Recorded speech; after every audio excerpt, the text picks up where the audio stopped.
आप लोगों को पहले तो बता दूं कि ये इतना ज्यादा इंपॉर्टेंट और इतना ज्यादा पूछे जाने वाला क्वेश्चन है। कोई थायराइड है उनको जाकर सजेस्ट करो कि आयोडीन लो बहुत सारा, तुम्हारा ठीक हो जाएगा। और आयोडीन किसमें होता है? हरी सब्जियों में होता है, जो कि आप छूते भी नहीं हो। आई नो कि आप लोग फोन चला रहे हो एंड अचानक से आपके मम्मी पापा को एंटर कर जाते हैं ये देखने के लिए कि हमारा बच्चा पढ़ रहा है, तो आप लोग एकदम घबरा जाते हो कि अरे हम तो फोन चला रहे थे और एकदम से, तो वो आपकी इमरजेंसी सिचुएशन होती है। सेल्स से भी कह देता है कि तुम ग्लूकोज को वापस रखो नीचे, तुम नहीं उठाओगे ग्लूकोज। तो हेलो पिजन्स, कैसे हो आप सभी लोग? स्वागत है आप लोग का फिर से मेरी एक नई वीडियो में। कल मैंने एक वीडियो डाली थी, यानी जो इससे पहले वाली वीडियो है उसमें हम लोगों ने बात करी थी केमिकल कंट्रोल एंड कोऑर्डिनेशन वाले चैप्टर की। ऑब्वियस सी बात है, जिसका ये पार्ट 2 है। पार्ट 1 में हम लोगों ने कवर करे थे endocrine glands and hormones, human endocrine system, hypothalamus and pituitary gland. आज की इस वीडियो में हम लोग कवर करेंगे बाकी के बचे टॉपिक्स। लेट्स सी वीडियो का ड्यूरेशन कितना लंबा जाता है। अगर ज्यादा लंबा जा रहा होगा तो मैं इसका पार्ट 3 भी बना दूंगी, जिसमें मैं लास्ट के 2-3 टॉपिक जो है वो कवर कर दूंगी। अगर ज्यादा लंबा नहीं जाता है, छोटी मोटी अपना ड्यूरेशन रहता है इस वीडियो का, तो इस चैप्टर को आज इसी वीडियो में खत्म कर देंगे। ये सब चीजें बाद में देखेंगे, पहले स्टार्ट करते हैं अपने बाकी के बचे टॉपिक्स को। क्योंकि लास्ट वीडियो में हम लोगों ने पिट्यूटरी ग्लैंड तक पढ़ लिया था, तो आज की वीडियो में हम लोग स्टार्ट करेंगे पाइनियल ग्लैंड से। क्या होता है फटाफट से देखो। Located on the dorsal side of fore brain. अब मैं आप लोगों को पहले तो बता दूं कि ये इतना ज्यादा इंपॉर्टेंट और इतना ज्यादा पूछे जाने वाला क्वेश्चन है, नीट एग्जाम में भी, बोर्ड एग्जाम में भी। नीट एग्जाम में तो ये भर भर के आ चुका है। क्या कंफ्यूजन हो जाती है? Located on dorsal side of the fore brain. अब यहाँ पर फोर ब्रेन की जगह जो हमारे एंटी वाले हैं वो कभी हाइंड ब्रेन कर देते हैं, कभी मिड ब्रेन कर देते हैं। तो इस चीज में कंफ्यूज आप लोगों को नहीं होना है। कहाँ लोकेटेड होता है? Dorsal side of the forebrain. याद रखना इस चीज को। नेक्स्ट पॉइंट देखो जरा। Secrete hormone called melatonin. कम से कम ज्यादा मैं आप लोग को बताती हूँ, लास्ट 5-6 साल में ही कम से कम ये सेकंड पॉइंट वाला जो क्वेश्चन है 8 से 9 बार आ चुका होगा। और शायद ये लास्ट ईयर में भी आया था, या फिर उससे पहले वाले में आप लोग देख लेना, उसमें भी ये क्वेश्चन आया था कि जो पाइनियल ग्लैंड है वो कौन सा हार्मोन रिलीज करता है, विच इज मेलेटोनिन। तो इसको प्लीज अच्छे से याद कर लो, इसको तो दिमाग में अभी के अभी बैठा के जाओ, ठीक है। लास्ट पॉइंट देखो जरा, मेलेटोनिन। अब ये मेलेटोनिन का काम क्या होता है वो देखो फटाफट से। Melatonin regulates 24 hour diurnal rhythm of our body, यानी 24 घंटे जो हमारी बॉडी की जो रिदम है, कब हमें सोना चाहिए, कब हमें उठना चाहिए, या हमारी बॉडी जिस भी टाइप से मूवमेंट कर रही है, कब से हमें रिस्पॉन्स करना चाहिए, वो सब डायर्नल रिदम जो है ये कौन हमारा रेगुलेट करता है? मेलेटोनिन। कैसे? देखो जरा। स्लीप वेक साइकिल, यानी हमें कब सोना है, कब जागना है, हमें कौन रियलाइज करवाता है? मेलेटोनिन। बॉडी टेम्परेचर हमारा रेगुलेट करके रखता है। इन्फ्लुएंसेस मेटाबॉलिज्म, हमारे मेटाबॉलिज्म को भी ऑपरेट करता है।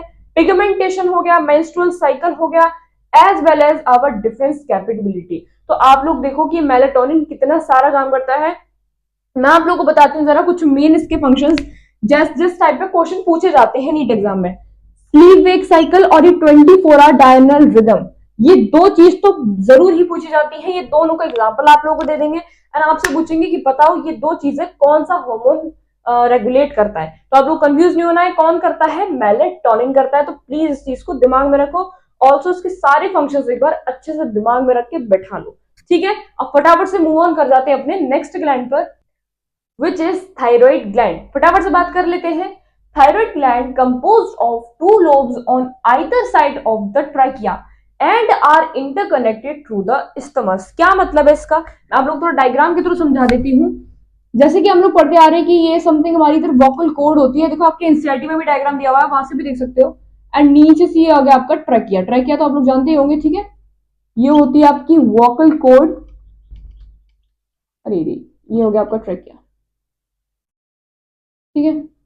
अच्छा, अब ये क्या बोल रहा है कि the thyroid gland composed of 2 lobes on the either side of the trachea. क्या मतलब है इस लाइन का? यानी ट्रैकिया के दोनों साइड पर ये थायराइड ग्लैंड जो है वो प्रेजेंट होता है। लाइक दैट मैं आप लोग को बता देती हूँ इसमें मार्कर, ओके, लाइक दैट। इसको भी इधर से रेस कर देते हैं। ये देखो, ट्रैकिया के दोनों साइड पे इस तरह से कुछ थायराइड ग्लैंड जो है वो प्रेजेंट रहता है, यानी इसके दोनों आइदर साइड पे। ये देखो आप जो देख सकते हो।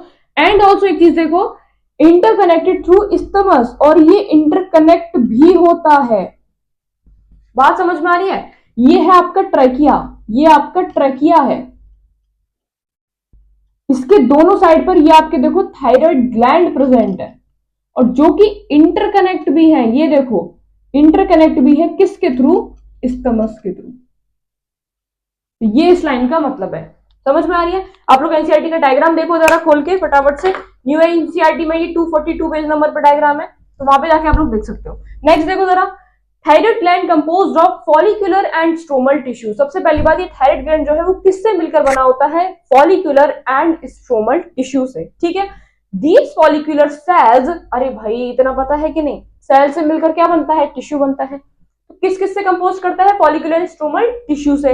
अब जो फॉलिक्यूलर सेल्स हैं वो सिंथेसिस कराते हैं आपके दो हार्मोन, बड़े ही सुने होंगे आपने, T3 एंड T4। बात समझ में आ रही है। T3 यहाँ पर क्या है, ट्राई आयोडोथायरोनिन, क्योंकि इसमें नाम में ट्राई आ रहा है, that's mean T3, and T4 है आपका टेट्रा आयोडोथायरोनिन, टेट्रा मतलब 4। तो T3 और T4 हार्मोन्स रिलीज करता है कौन, थायराइड ग्लैंड के फॉलिक्यूलर सेल्स। एक और नीट का क्वेश्चन है, छाप लो फटाफट से, ठीक है। दो हार्मोन्स है कौन से, T3 T4, try iodothyronine and tetra iodothyronine. Next point देखो जरा इसका,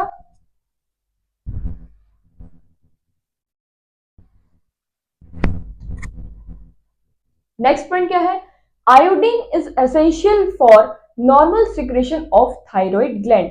इस चीज को बिल्कुल दिमाग में बिठा लो, बहुत ही ज्यादा इंपॉर्टेंट क्वेश्चन है, एंड इसको तो जिंदगी भर के लिए दिमाग में बिठा के रखो कि आयोडीन की वजह से जो है हमें थायराइड ग्लैंड से लेकर अगर कोई भी बीमारी हो रही है तो वो आयोडीन की वजह से हो रही है, यानी हम आयोडीन का इंटेक प्रॉपर नहीं कर पा रहे हैं।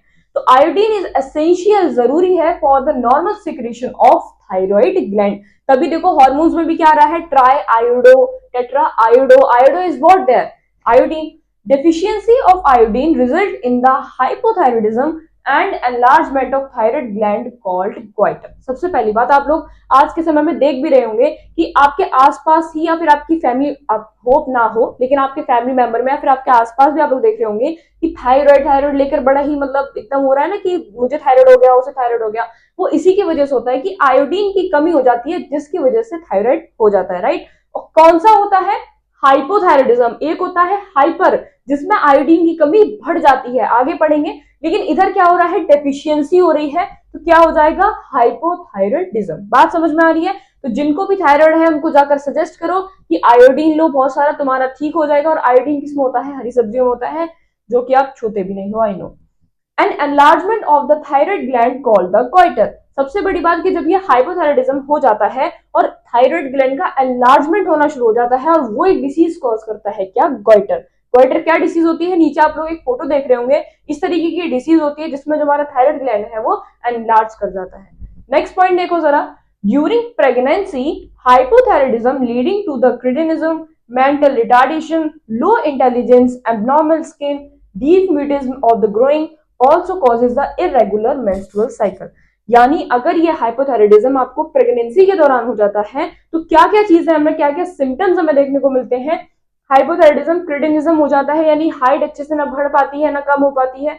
मेंटल रिटार्डेशन हो जाता है, दिमाग में प्रॉब्लम, लो इंटेलिजेंस लेवल, एबनॉर्मल स्किन हो जाती है, डीप म्यूटिज्म ऑफ ग्रोइंग यानी छोटे रह जाते हैं, also causes the irregular menstrual cycle. मैं आप लोगों को बता दूं कि इसमें केवल ना तो मदर को ही इफेक्ट हो रहा है, ऑल्सो इसकी वजह से चाइल्ड को भी इफेक्ट होता है।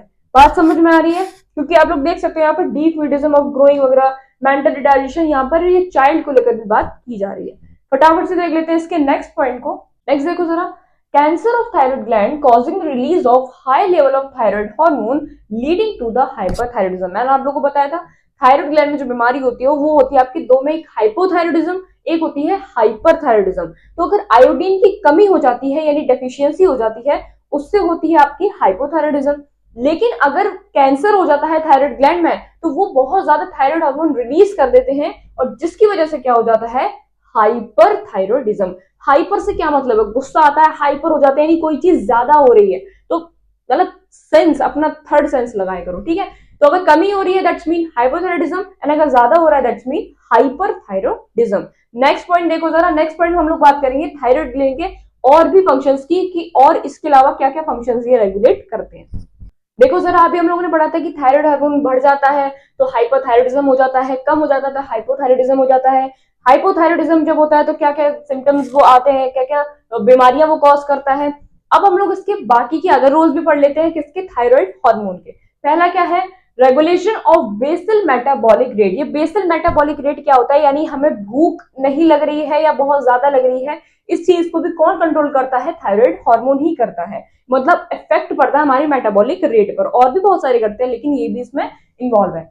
Red blood cell formation, red blood cell formation में भी थायराइड हार्मोन का बहुत बड़ा रोल होता है। Metabolism of the carbohydrate, fat and protein, आप इस चीज को लिंक कर सकते हो, किस किस का मेटाबॉलिज्म करवाता है, कार्बोहाइड्रेट का, फैट का एंड प्रोटीन का। Maintenance of waters and electrolyte balance, जैसे कि आप लोग एक्सक्रीटिव प्रोडक्ट एंड एलिमिनेशन वाला चैप्टर है उसमें किडनी में सब लोग बताते हैं ना कि वाटर एंड इलेक्ट्रोलाइट्स का हमारी बॉडी में कितना बड़ा रोल है, तो उस चीज के मेंटेनेंस में भी थायराइड हार्मोन जो है वो यूज होता है। नेक्स्ट देखो, टीएच सीक्रेट्स, टीएच यहाँ पर थायराइड हार्मोन है, don't confuse. TH secretes a protein called the thyrocalcitonin, यानी थायराइड हार्मोन एक प्रोटीन सीक्रेट करता है जिसका क्या नाम है, थायरोकैल्सिटोनिन। इसको अभी अभी के अभी देखो और अभी के अभी इसको याद करके जाओ, आगे मत छोड़ो, अभी के अभी इसको याद करो क्योंकि बहुत इंपॉर्टेंट क्वेश्चन में से बनता है। टीएच हार्मोन सीक्रेट करता है एक प्रोटीन जिसका नाम है thyrocalcitonin and regulate the blood calcium level. ये एक ऐसी प्रोटीन है जो कि ब्लड कैल्शियम लेवल को रेगुलेट करती है। इसके बाद अभी हम लोग पढ़ेंगे पैराथायराइड ग्लैंड, वो भी ब्लड कैल्शियम लेवल को कंट्रोल करती है। तो एक आपको क्वेश्चन बता देती हूँ मैं, एक क्वेश्चन आया था कि ब्लड कैल्शियम लेवल कौन कंट्रोल करता है, thyroid, parathyroid, both B and C या नन ऑफ दीज। तो आंसर आप लोग लगा के होगे both B, both A and B. मतलब समझ रहे हो ना, भी आगे पढ़ेंगे उसमें, मैं अभी से बता रही हूँ, हम आगे भी पढ़ेंगे। पैराथायराइड ग्लैंड भी ब्लड कैल्शियम लेवल को कंट्रोल करके रखता है। ऑल्सो टीएच जो है वो सिगरेट करता है एक प्रोटीन जिसका नाम है थायरोकैल्सिटोनिन, जो कि क्या रेगुलेट करता है, ब्लड कैल्शियम लेवल। बात समझ में आ रही है, इतना समझ में आया है नहीं। अब नेक्स्ट पॉइंट देखो जरा, नेक्स्ट पॉइंट कुछ नहीं है, पहुंच चुके हैं नेक्स्ट ग्लैंड पर, विच इज पैराथायराइड ग्लैंड। देखो जरा, four parathyroid glands present on the back side of the thyroid gland and one pair on each lobe. रुको मैं आप लोगों को बना के दिखाती हूँ। जैसे कि मैंने आप लोगों को बताया था कि ये ट्रैकिया भाई साहब आ रहे हैं, एंड ट्रैकिया भाई साहब के पास क्या होता है, आपके थायराइड ग्लैंड होते हैं। तो ये आपके यहाँ पर थायराइड ग्लैंड था इधर साइड पे, राइट, ठीक है, इस तरह से, और वो मीट भी कर रहे थे, ठीक है। ये क्या हो गया, आपके थायराइड ग्लैंड हो गए, ठीक। अब जो ये है क्या बोल रहा है, पहले लाइन पढ़ लो।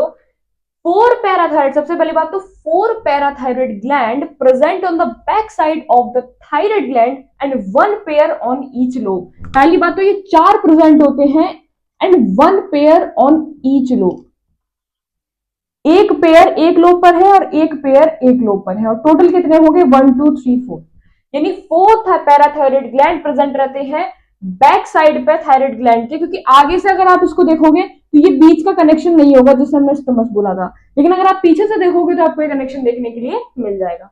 और one pair on each lobe, यानी पैराथायराइड ग्लैंड के वन पेयर एक लोब, थायराइड ग्लैंड के एक लोब पर वन पेयर पैराथायराइड का प्रेजेंट रहता है, ठीक है।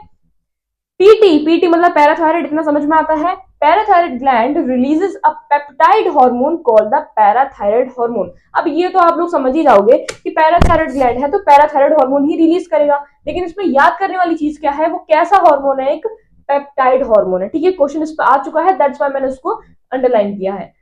PTH increasing calcium level in the blood by reabsorbing calcium from the renal tubule, also from the digestive food। मैंने आप लोगों को अभी बताया था थायराइड ग्लैंड भी क्या कर रहा था, कैल्शियम लेवल को मेंटेन करने का काम कर रहा था, ये भी वही करता है, लेकिन ये क्या करता है, इंक्रीज कर देता है, वो मेंटेन करके रखता है, ये इंक्रीज कर देता है किसको, कैल्शियम लेवल को, कैसे, बाय रीएब्सॉर्बिंग, रीएब्सॉर्ब कर लेता है कैल्शियम रिनल ट्यूब्यूल से and also from digestive food. अरे भाई दूध वूध पीते हो कि नहीं पीते हो, दूध में क्या होता है, कैल्शियम होता है, तो बस renal tubule and digestive food से क्या कर लेता है, कैल्शियम को एब्जॉर्ब करवा देता है, ऑल्सो कैल्शियम लेवल को इंक्रीज कर देता है। दैट्स वाई इस हार्मोन को हम क्या बोलते हैं, हाइपर कैल्शियमिक हार्मोन। अभी बताया था हाइपो मतलब कम, हाइपर मतलब बहुत ज्यादा, तो ये कैसा हार्मोन है, हाइपर कैल्शियमिक। क्यों, क्योंकि कैल्शियम लेवल को इंक्रीज करवा रहा है। समझ में आ रही है बात। अगर क्वेश्चन आता है बाई चांस, ऑप्शन में दे रखा है कि कैल्शियम लेवल मेंटेन करके कौन रखता है, thyroid gland, parathyroid gland, both A and B या फिर नन ऑफ दीज, तो उस टाइम आप बोथ ए एंड बी ही लगा के आओगे। लेकिन अगर क्वेश्चन आता है कि कैल्शियम लेवल को इंक्रीज कौन कर रहा है, thyroid hormone, parathyroid hormone, both A and B, तब कंफ्यूज नहीं होना, इंक्रीज कौन करता है, आपका parathyroid hormone. Thyroid hormone increase नहीं करता है, जस्ट मेंटेन करके रखता है। बात समझ में आ रही है? इसलिए इसको हमने क्या नाम दिया है, यानी पैराथायरॉयड हार्मोन को हम और क्या बोलेंगे, हाइपर कैल्सियमिक हार्मोन। ठीक है, फटाफट से मूव ऑन करते हैं अपने नेक्स्ट ग्लैंड पर।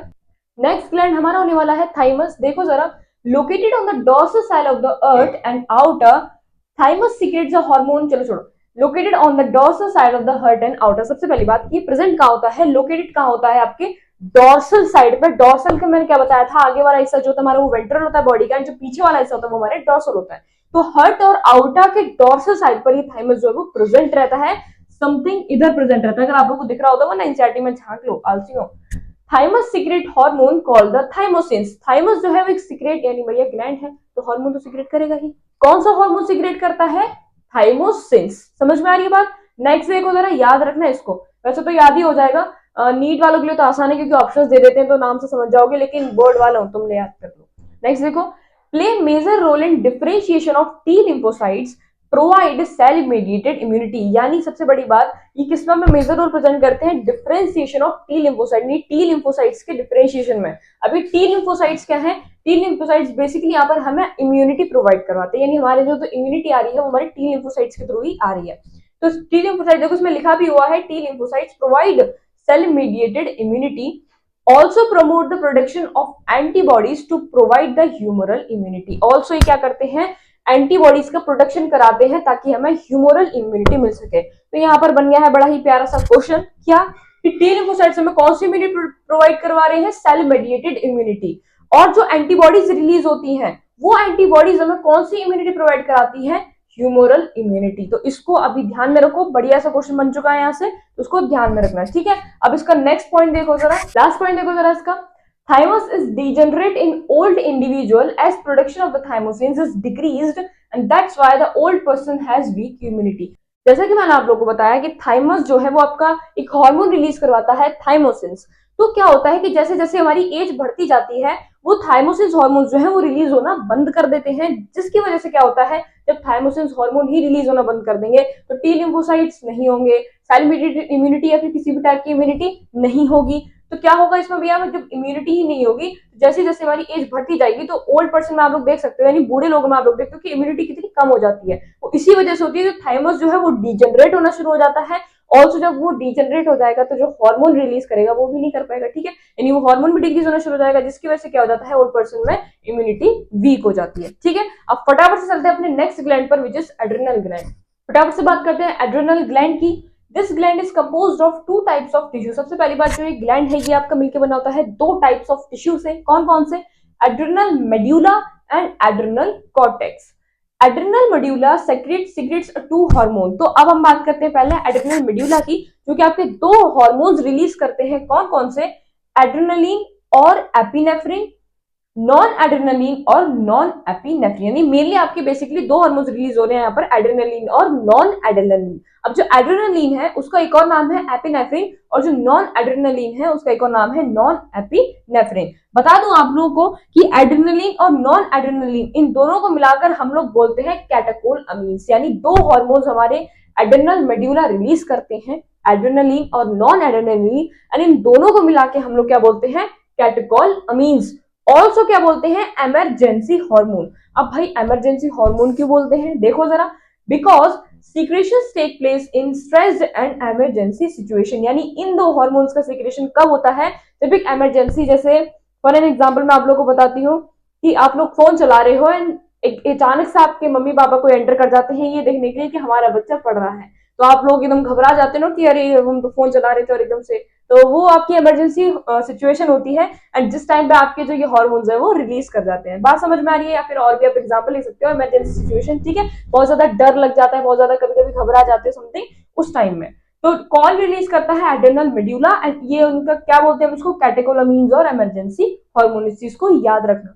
नेक्स्ट पॉइंट देखो जरा, नेक्स्ट देखो जरा, दीज हार्मोन्स, पहली बात तो दीज हार्मोन्स यहाँ पर कौन से हार्मोन्स है, ये वही हार्मोन्स है जो कि एड्रेनल मेड्यूला से रिलीज हो रहे थे।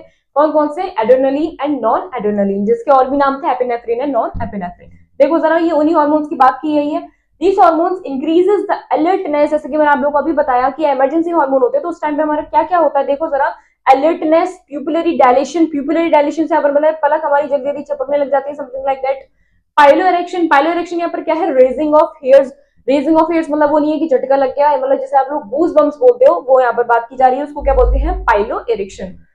स्वेटिंग, पसीना आने लग जाता है, इंक्रीजिंग हार्ट बीट बढ़ जाती है, रेट ऑफ रेस्पिरेशन। आप लोगों ने बहुत बार, जिसको आप लोग की पूरे को मिला के आप लोग जो एंजाइटी आप लोगों ने नाम दे रखा है, ये वही चीज है कि आप लोग एग्जाम देने जाते हो, सडनली आपको एंजाइटी फील होती है कि बहुत ज्यादा घबरा जाते हो, तो आप लोगों ने भी महसूस किया होगा, आपके सब चीजें होती है, आपकी हार्ट बीट बढ़ जाती है, रेट ऑफ रेस्पिरेशन बढ़ जाता है, स्वेटिंग, पसीना आने लग जाता है, पिपलरी डायरेशन एंड जितनी भी इसमें चीजें दे रखी है। कैटेकोलामीन्स स्टिमुलेट्स, कौन है कैटेकोलामीन्स, रिवाइज करो, वही हार्मोन जो कि एडेनल मेडुला के थ्रू रिलीज हो रहे थे। Catecholamines stimulates the breakdown of glycogen, lipids and protein, leads to the increasing concentration of the glucose in blood. या इस चीज को दिमाग में रखो, प्लीज दिमाग में रखो कि जो कैटेकोलामीन्स है वो आपके स्टिमुलेट कराते हैं break down of glucose, lipids and the not glucose, glycogen, lipids and the proteins, जो कि किसकी कंसंट्रेशन बढ़ा देते हैं हमारे ब्लड में, ग्लूकोज की कंसंट्रेशन बढ़ा देते हैं। तो इस चीज को याद रखो, क्वेश्चन इस चीज पर आ चुका है, ठीक है। नेक्स्ट देखो जरा, अब तक हम लोगों ने बात करी थी एड्रेनल मेड्यूला की, जो कि हार्मोन्स रिलीज कर रहे थे। अब हम बात करेंगे एड्रेनल कॉर्टेक्स की, जो कि डिवाइड है आपका 3 लेयर में, जोना रेटिकुलरिस, जोना फेसिकुलेटा और the zona glomerulosa. Zona reticularis यहाँ पर आपकी इनर लेयर है, जोना फेसिकुलेटा यहाँ पर आपकी मिडल लेयर है, और द जोना ग्लोमेरुलोसा आपकी यहाँ पर आउटर लेयर है। तो इन लेयर्स को भी जरा ध्यान में रखो और कोशिश करो कि आप लोग इसी रिदम में इसको याद कर पाओ, ठीक है। RFG मैंने थोड़ा बनाने का कोशिश की थी, कुछ राइमिंग बन जाए, बट कैसे कुछ हो नहीं रहा था, ठीक है। नेक्स्ट देखो, adrenal cortex secrets many hormone called the corticoids. अब जैसे एड्रेनल मेडुला जब आपके हार्मोन्स रिलीज करे थे उसको हमने क्या नाम दिया था, कैटेकोलामीन्स। अब यहाँ पर एड्रेनल कॉर्टेक्स भी कुछ हार्मोन्स रिलीज कर रहे हैं जिनको हमने नाम क्या दिया है, कॉर्टिकॉइड्स। अब जरा कॉर्टिकॉइड्स को लेकर आगे बात करते हैं। नेक्स्ट देखो, कॉर्टिकॉइड्स हार्मोन्स, ठीक है, याद रखना, एड्रेनल कॉर्टेक्स हार्मोन रिलीज करता है जिसको हम क्या बोलते हैं, corticoids. Corticoids which involve in metabolism of carbohydrates are the glucocorticoids. अब जो आपके कॉर्टिकॉइड्स है आपके दो पार्ट्स में डिवाइड होते हैं, ग्लूकोकॉर्टिकॉइड्स एंड मिनरलोकॉर्टिकॉइड्स। क्या होते हैं, ध्यान से सुनो, कॉर्टिकॉइड्स जो कि इन्वॉल्व होते हैं मेटाबॉलिज्म ऑफ कार्बोहाइड्रेट में, जिसको हमने क्या नाम दिया है, glucocorticoids. Involves in the glycolysis, lipolysis and proteolysis. अरे मेटाबॉलिज्म करा रहे हैं, दैट्स मीन ब्रेकडाउन करवा रहे हैं, जाहिर सी बात है।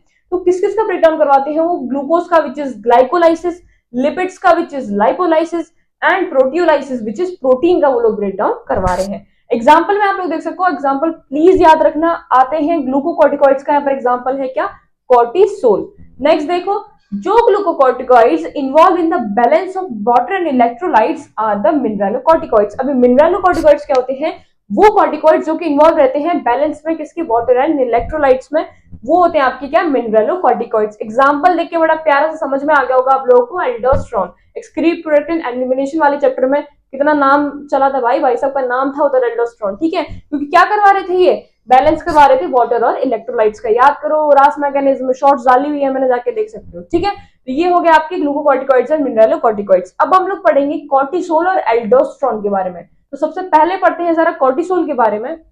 सम फंक्शन ऑफ कॉर्टिसोल देखो फटाफट से, maintaining of the cardiovascular system, यानी कार्डियोवास्कुलर सिस्टम की मेंटेनिंग अपना करके रखते हैं, यानी हार्ट।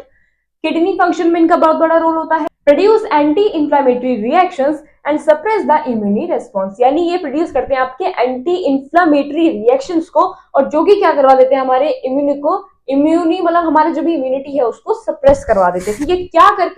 क्या करके इंफ्लेमेटरी रिएक्शंस प्रोड्यूस करके।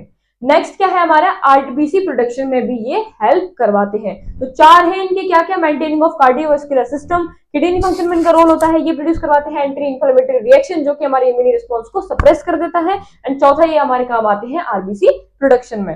अब जरा फंक्शंस पढ़ते हैं एल्डोस्टेरोन के। फंक्शंस देखो जरा एल्डोस्टेरोन के, reabsorption of Na+ and water and excretion of K+ and phosphate. अब भैया जिसने एक्सक्रीटरी वाला चैप्टर बड़ी बढ़िया तरीके से पढ़ रखा है उसको तो अभी तक ये समझ में भी आ गया होगा। मैं बता देती हूँ, एल्डोस्टेरोन बार बार बताती हुई आ रही हूँ, फिर से बताती हूँ, सोडियम और वाटर इलेक्ट्रोलाइट्स का ये रीअब्जॉर्प्शन करवाते हैं एंड ऑल्सो एक्सक्रीशन करवाते हैं किसका, फॉस्फेट का एंड पोटेशियम आयन का। इसको ध्यान में रखना, और आप ये एक्सक्रीटरी वाले चैप्टर में भी ऑलरेडी पढ़ चुके हो। नेक्स्ट देखो जरा, मेंटेनेंस ऑफ इलेक्ट्रोलाइट्स एल्डोस्टेरोन के ही फंक्शंस हैं। मेंटेनेंस ऑफ इलेक्ट्रोलाइट्स, जैसे कि मैंने आप लोगों को बताया, osmotic and blood pressure and body fluid volume, यानी ये मेंटेन करके रखते हैं हमारी बॉडी फ्लूइड वॉल्यूम को, ब्लड प्रेशर को, और क्या क्या चीजें इसमें, ऑस्मोटिक प्रेशर को, इलेक्ट्रोलाइट्स को, सबको मेंटेन करके रखते हैं, ठीक है। तो इनको इनके फंक्शंस भी याद रखो।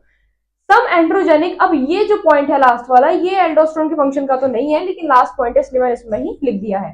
सम androgenic steroids are also secreted by the adrenal cortex, यानी एड्रेनल कॉर्टेक्स के द्वारा कुछ स्मॉल अमाउंट में एंड्रोजेनिक स्टेरॉइड्स भी प्रोड्यूस होते हैं, जो कि किसमें हेल्प करते हैं, एक्सियल हेयर, प्यूबिक हेयर और फेशियल हेयर को ग्रो करने में। कब? ड्यूरिंग प्यूबर्टी, जब प्यूबर्टी आ जाती है मैन में, उनके एक्सियल हेयर, उनके pubic hair, facial hairs grow होते हैं, तो उनको ग्रो कराने में कौन हेल्प करवाते हैं? कुछ एंड्रोजेनिक स्टेरॉइड्स हार्मोन, जो कि किसके द्वारा रिलीज हो रहे हैं यहाँ पर? एड्रेनल कॉर्टेक्स के द्वारा।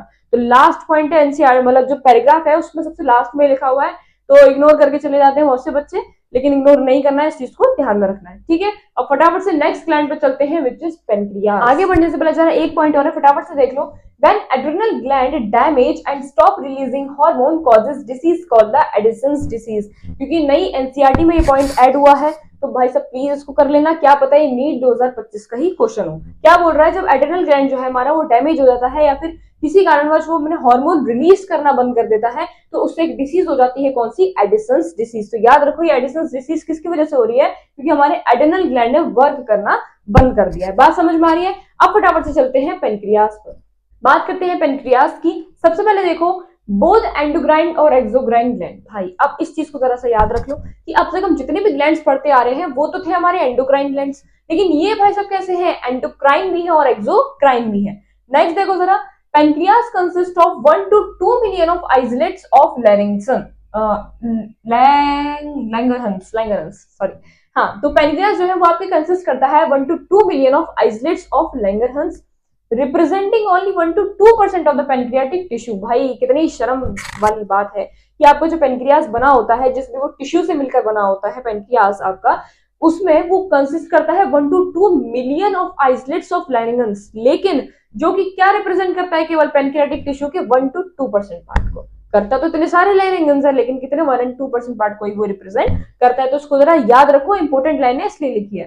2 मेन टाइप्स आर देयर। अच्छा, 2 मेन टाइप्स है क्या क्या? Alpha cells and beta cells. अब जो अल्फा सेल्स है वो है आपका यहाँ पर ग्लूकाजन, एंड जो बीटा सेल है वो है यहाँ पर आपका इंसुलिन। तो याद रखो, अल्फा सेल और बीटा सेल जो है वो पेनक्रियास से हमारे प्रोड्यूस करते हैं। अल्फा सेल यहाँ पर क्या है आपका? ग्लूकाजन, एंड जो बीटा सेल है वो है यहाँ पर आपका इंसुलिन। याद रखो, याद रखो, अल्फा सेल ग्लूकाजन एंड जो बीटा सेल है वो क्या है आपका? इंसुलिन। अब बस कुछ नहीं करना है, हमें ग्लूकाजन के बारे में पढ़ना है, देन इंसुलिन के बारे में पढ़ना है, और ये टॉपिक भी रैप अप हो जाएगा। तो फटाफट से देखते हैं ग्लूकाजन के बारे में। बात करते हैं सबसे पहले ग्लूकाजन की। फटाफट से देखिए, ग्लूकाजन यहाँ पर आपका पहली बात तो एक पेप्टाइड हार्मोन है, याद रखो अभी इसको ही। Glucagon hormone acts on the liver cell. अब भैया इसके फंक्शंस के बारे में बात आ रही है कि आपका किस पे जाके एक्ट करता है? लिवर सेल्स को। और आप लोगों को पता है लिवर सेल्स को हम क्या बोलते हैं? हेपेटोसाइट्स बोलते हैं, क्योंकि आप लोगों ने ऑलरेडी मलेरिया वाले चैप्टर में 12th के जो बच्चे हैं उन्होंने जो नीट एग्जाम दे रहे हैं उन्होंने पढ़ा होगा 12th के चैप्टर में, मलेरिया के जो सेल्स है वो भी लिवर सेल पे जाके अटैक करते नहीं करते? स्पोरोजोइड्स, तो उसको हम क्या बोलते हैं? हेपेटोसाइट्स बोलते हैं, ठीक है। तो लिवर सेल्स को हम यहाँ पर बोलते हैं हेपेटोसाइट्स, याद रखो। तो ग्लूकाजन हार्मोन आपके एक्ट करते हैं लिवर सेल पे, which is hepatocytes, and stimulates the glycogenolysis, और स्टिमुलेट करते हैं ग्लूकोजिनोलाइसिस का। अभी ग्लूकोजिनोलाइसिस क्या होता है? Resulting in the increase blood sugar level called the hyperglycaemia. सारी सी बात है, ग्लूकोजिनोलाइसिस जब क्या कर रहा है? ब्लड शुगर लेवल को इंक्रीज कर दे रहा है। दैट्स मीन ग्लूकोजिनोलाइसिस एक ऐसा प्रोसेस है जो कि ग्लूकोज की जो क्वांटिटी है उसको इंक्रीज कर देता है, ठीक है। और क्या अल्टीमेटली क्या कॉज हो जाता है? हाइपरग्लाइसीमिया। हाइपर मतलब ज्यादा, ग्लाइसीमिया मतलब आ रहा है, that's mean something related to glucose. तो क्या हो रहा है? ये लिवर सेल पे जाके अटैक करता है और स्टिमुलेट कर देता है ग्लूकोजिनोलाइसिस, और जिसकी वजह से क्या हो जाता है? हाइपरग्लाइसीमिया, यानी ब्लड शुगर लेवल जो है वो इंक्रीज हो जाता है। Also increase the process of glucogenesis, reduce cellular glucose uptake, hence called the hyperglycemic hormone। क्या मतलब है इसका? ये इंक्रीज कर देता है किस प्रोसेस को? ग्लूकोजेनेसिस को। अब ग्लूकोजेनेसिस क्या होता है? मतलब ग्लूकोज के बनने को ही हम लोग ग्लूकोजेनेसिस बोलते हैं, ठीक है। तो also increase the process of glucogenesis. अभी ग्लूकोजेनेसिस यानी ग्लूकोज को बना रहा है, ज्यादा बना रहा है, that's mean reduces the cellular glucose uptake also। Cell से भी क्या देता है कि तुम ग्लूकोज को वापस रखो नीचे, तुम नहीं उठाओगे ग्लूकोज। ये बना भी रहा है, ग्लूकोजेनेसिस प्रोसेस को बढ़ावा भी दे रहा है, लेकिन क्या कर रहा है? रिड्यूस सेलुलर ग्लूकोज अपटेक, यानी सेल्स को ग्लूकोज लेने ही नहीं दे रहा कि तुम नहीं लेके जाओगे, जिसकी वजह से क्या हो जाती है? ग्लूकोज की मात्रा बढ़ जाती है बॉडी में, and hence called the hyperglycaemic hormone. यानी ग्लूकोजन को हम बोलते हैं हाइपरग्लाइसेमिक हार्मोन। याद रखो मैं क्यों बोल रही हूँ हाइपरग्लाइसेमिक हार्मोन, तो उसको याद रखना, ठीक है। क्या पढ़ा हम लोगों ने, ग्लूकोजन हार्मोन जो एक्ट करता है लिवर सेल पे, हेपेटोसाइट्स पे, स्टिमुलेट करवा देता है ग्लूकोजिनोलाइसिस, जैसे ब्लड शुगर लेवल जो है वो बढ़ जाता है और क्या हो जाता है, हाइपरग्लाइसीमिया। हाइपरग्लाइसीमिया को आने वाला कौन सा हार्मोन है आपका, हाइपरग्लाइसेमिक हार्मोन, क्योंकि ये प्रोसेस किसका इनक्रीज करा रहा है, ग्लूकोजेनेसिस को। ऑल्सो सेल्युलर ग्लूकोज अपटेक को ही रिड्यूस करा देता है कि तुम ग्लूकोज मत लो, इधर ही रहने दो, और वो इंक्रीज होता जाता है और हेंस क्या हो जाता है आपका, हाइपरग्लाइसीमिया। और क्या बोलते हैं हम उसको, हाइपरग्लाइसेमिक हार्मोन।